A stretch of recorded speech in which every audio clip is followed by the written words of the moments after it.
everyone, what's up and welcome back to Ave Mujica. This is episode 11. So last time was pretty crazy because the last episode, and it feels like it's been more than a week since that last episode, but last episode we had a reunion of Ave Mujica, but like it was a very strange reunion, you know, like it wasn't a reunion full of emotion and insanity. It was a reunion that like almost felt perfunctory, like it almost felt like they were just kind of going through the motions, but there were differing levels of passion. I mean, when I watch it feels like Uika is like very passionate about it, but then like when you look at Saki, she's just, you know, accepting it and moving along. But Uika is like super into it, and I just found last episode very interesting. Like I really genuinely enjoyed it, because it was just such a different feeling kind of episode to those kinds of reunion episodes that I've seen before, which I think is really cool because, I mean, they've already nailed like a perfect reunion episode in It's MyGo on episode 10 of It's MyGo. So why not try something new for Ave Mujica episode 10? And they did, and it was really interesting. I also want to say that first song that they performed in the last episode, it came out on Spotify, and I added it to my Spotify playlist. I fucking love that song. It's my favorite Ave Mujica song. One of my favorite songs in both shows, MyGo and Ave Mujica. It's definitely up there for me. I really love it. So, yeah, I mean, that just shows. It did have an effect on me. I really loved that song. Anyway, this is episode 11. We found out at the end of last episode that Uika may not be who she seems because Saki's dad called her Hatsune. So let's find out what happens there. Make sure to support the video if you can, liking, commenting, and subscribe. You can go to my Patreon account for full-length early access and exclusive videos. It's absolutely worth going over there and checking out my Patreon account. If you like these videos, you get more content from them, so it's definitely worth it. Yeah, let's jump into this. This is episode 11 of Ave Mujica. Here we go. Just right into the OP this time.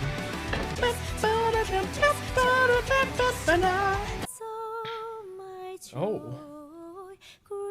Starting with an opera. In English.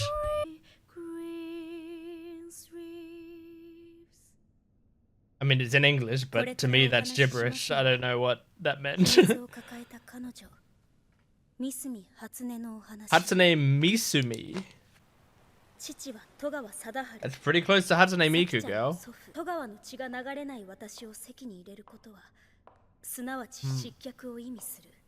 Oh.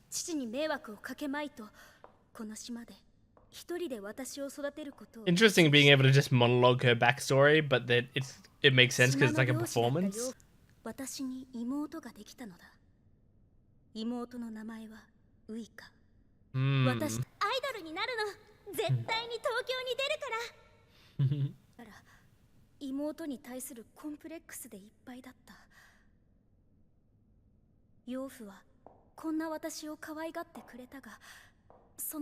Man, just the sound of her footsteps in the empty room.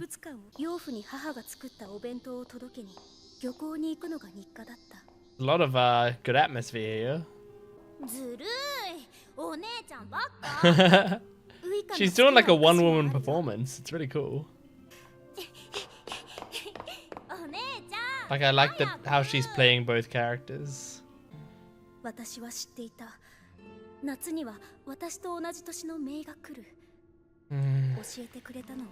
Niece.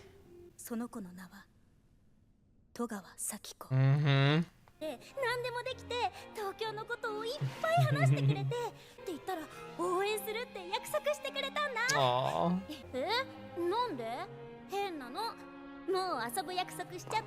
I love her, like, her physicality while she's playing Uika.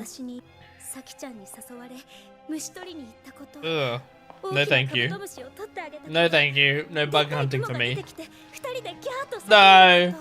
私も遊びたい。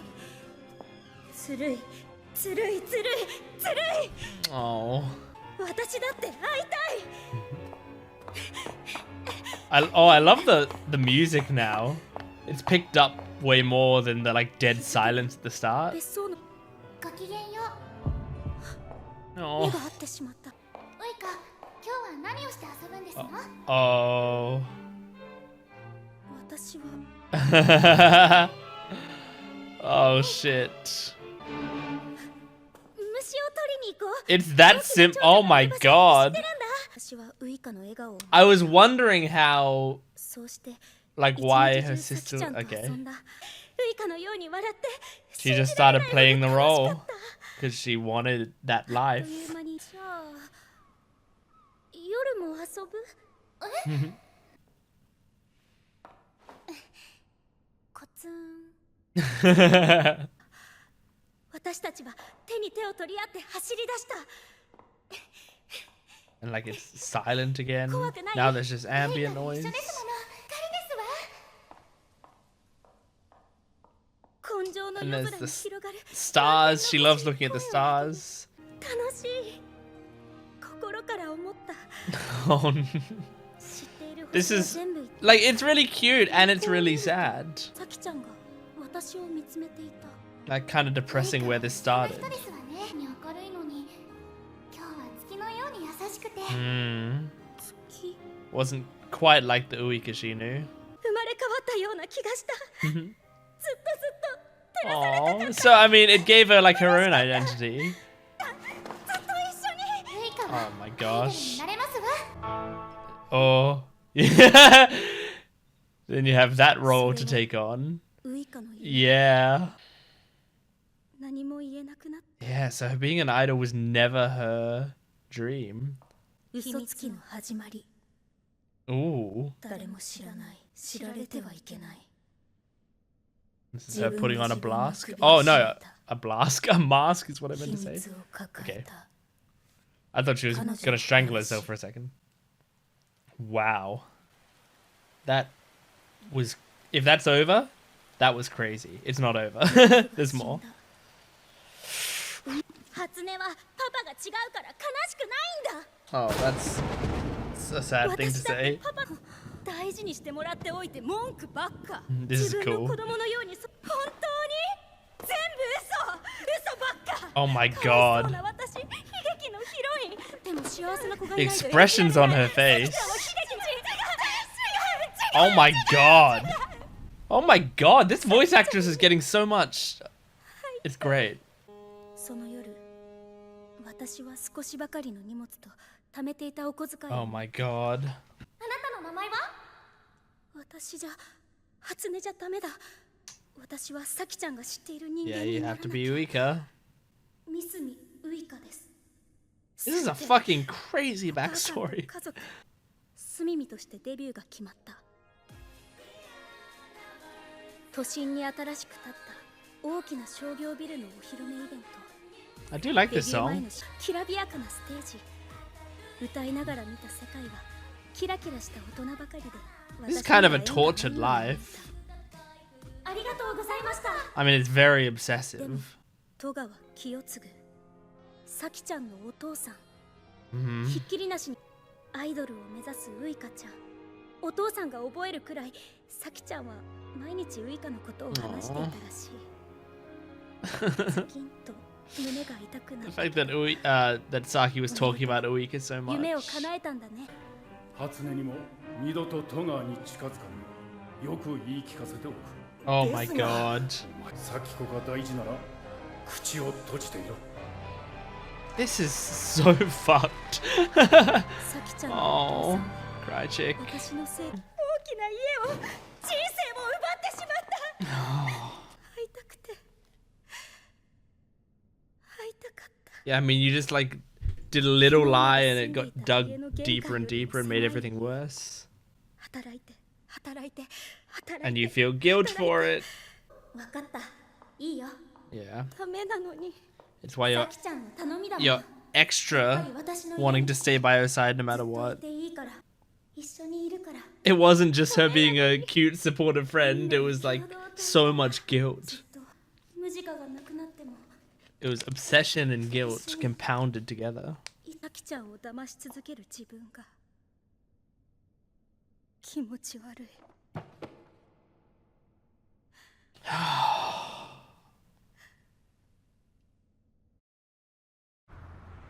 Hatsune, Oh my god, oh my god.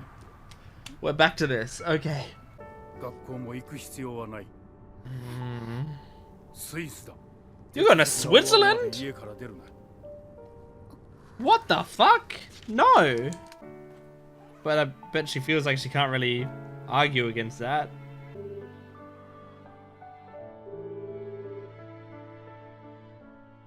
Is she trying to call Hatsune? てくれないんですの。 Oh, she is. 戸川さん、ミスミさん、今日の練習すっぽかすなんてどうしたんです？アベム Yeah, yeah, they don't know anything about what も happened. なしにこういうのやめてほしいんですよ。トラウマなんですよ。 I forgot they weren't there. 何が悪かったんですか？ここに来てまだ信用してくれないんですか？ No, it's very だ complicated. っては連情報誌が入ったままだった。 Oh my god, what are we doing here? Okay, okay, okay. I'm just wondering how dark this show's gonna get. Oh boy. Okay, alright. Okay. That's a wild episode. That was a really crazy episode. I am very, very impressed. I mean, okay, there's things I want to talk about, but first I actually just want to rewatch like 1 or 2 scenes just to like make sure I'm like getting something. Yeah, okay. I just rewatched some of the scenes because I mean, the entire episode was, well, almost the entire episode was basically a monologue. So there was some stuff that I was not 100% sure if I was following, but I got it. So yeah, insane. I just want to say, like, this is such a cool episode, concept and execution. I think it's really cool that they did this. It reminds me, I mean, it's sort of like the free churro episode of BoJack Horseman, where it's like the entire episode, other than the end there, is a monologue from one character, and that takes like a lot of, 1, good writing, 2, vocal talent, and I think that's like a major part of it, and 3, like, interesting production. Like, you basically, if you're gonna have a character on a stage just saying her backstory, like, you have to do a lot more work as a writer to be able to figure out ways that you can keep an audience engaged while that's happening. And I think they did a great job. I didn't feel like that was a 20-minute episode. I was very engaged the entire time. And part of that was because I was just really interested in hearing what Uika or Hatsune's backstory was.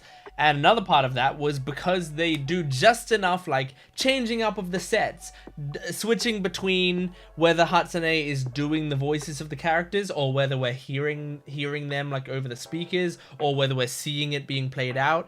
Like, you know, it felt like in the more lighthearted scenes, you would have, like, Uika doing the voice or Hatsune doing the voices. Or actually, no, when they argued, it was mostly like if it was her or her sister talking, she would be doing the voices, which makes sense because she also like plays her sister in real life. So it makes sense that she also like plays her on the stage, which I think is a cool detail. But then you have like Sakiko's coming out over the speakers with, I think, Saki's actual voice. It was hard to tell if it was Saki's voice, if it was a recording of Hatsune doing Saki's voice, but I think it was Saki's voice. So you had that, and then there's that scene where it's the two talk, like the Togawa family talking in in the like office at night, and that's just like, that's basically we're watching a video of that playing out, and Uika or Hatsune actually goes and just sits down while that's playing. Like I'm just gonna let this play out and let you watch what happened here. I'm not gonna, this part isn't from my perspective, this part is what just genuinely happened without any of my stuff added onto it. And then we hear her thoughts about it after it. I just think it's like, it's a really brave and interesting way to do an episode. And I mean, it reminds me of in BanG Dream It's MyGo, they did an entire episode from Tomori's point of view. And it's like, that's a really brave episode concept to do as well. These shows are doing really, really cool, interesting things. I mean, you've like, it reminds me of so many shows that, well, not so many, a few shows. As I said, BoJack Horseman's one. Mr. Robot is another, where like they'll have concept episodes where it's like, oh, this one's all one shot, or this one, the characters won't speak the entire time, or whatever. You know, there's like a bunch of those sorts of episodes throughout the series. And I think it's really brave when shows can do that and really pull it off. Because I do think if you don't do it effectively, then it can just be like, oh, that was the weird episode where it was like strange and whatever, you know.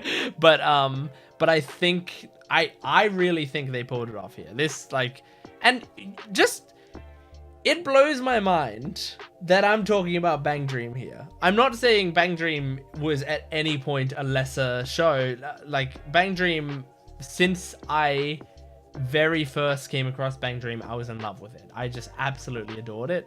But I never thought it'd get to the point where I was loving it fully artistically, you know, because when I originally liked BanG Dream, I was loving it out of emotional attachment to characters built by my, like, how charming they were, I guess, you know, like the charm of BanG Dream was what was winning me over. But like MyGo and Ave Mujica, they're really leaning into, hey, we're like taking the story writing incredibly seriously and doing something that I haven't seen any other music anime do this. Any other. I have rarely seen other anime do this sort of stuff.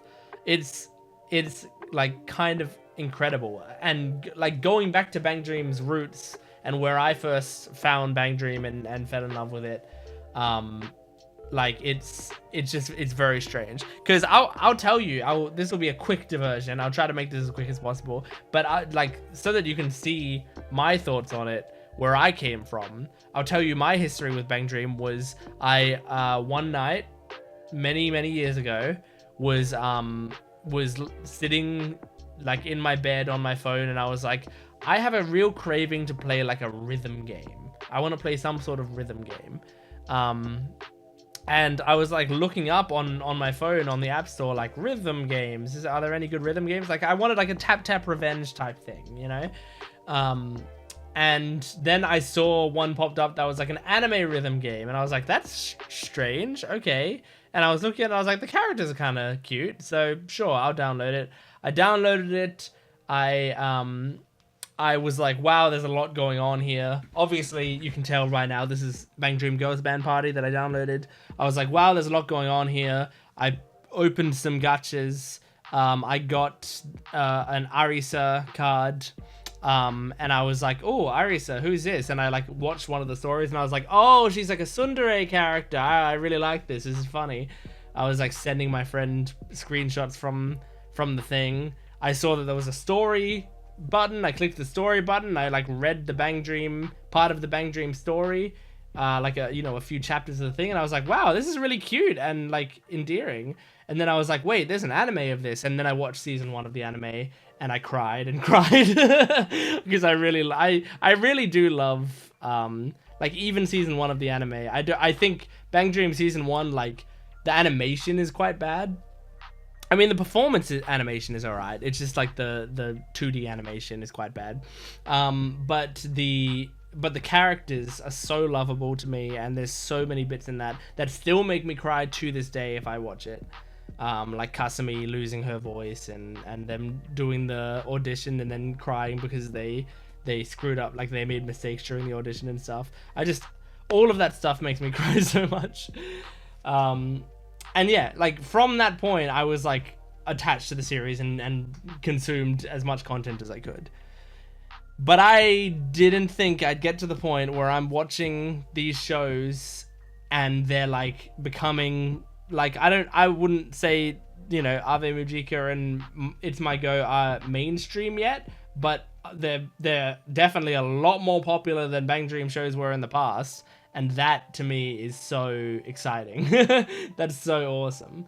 So yeah, I'm just so giddy that they're really pulling it off. I think there was some interesting stuff in this with like there was the scene where she's pretending to be Uika and they go out to the field and Saki is talking to her and says like, hey, today you're kind of different. Normally you're shining like the sun, but today you're like calm like the moon or something. Like what was the line she said? I want to, because I think it was really interesting. You're usually bright like the sun, but today you're gentle like the moon. Yeah. This line right here. And like that line gave her purpose. And I think this is really, really interesting because there's a part of it that you could be like, that you could have her go like, oh, no, that, I don't know why that is, you know, like her freak out because that, you know, that means she's not playing the part right or whatever. But like really what I see in that is she heard Saki say like, normally you're bright like the sun, but today you're gentle like the moon. And she's saying like, okay, this means you're saying Uika, sure, she's bright like the sun. She's the idol. She's the one who wants to be an idol. Today you're gentle like the moon. She's still giving me a compliment. And she's still saying that like, I mean, they're sitting under the stars. They're looking up. They can see the moon shining in the sky. Like she's straight up saying like, hey, you are still like a shining light, a guiding light. You are still this beautiful figure. You're just different to Uika. You're your own, you know, you're your own energy that's also beautiful. That's what I think she heard there. And that's why I think that was so exciting to her and like life-changing to her. Because it's like, if she had just said like, oh, like normally you're shining like the sun, you seem like different today, then she might have been like, yeah, okay, she misses the real Uika and I will never live up to like who she is or whatever. But instead, she gave her like a different sort of compliment. And I think that like really, really stuck with her. And I think it's so cool. It's such a cool moment. But then obviously that leads to the whole like, I know you're gonna be an idol, and then she's like, shit, now I have to be an idol if I want to get Saki's attention.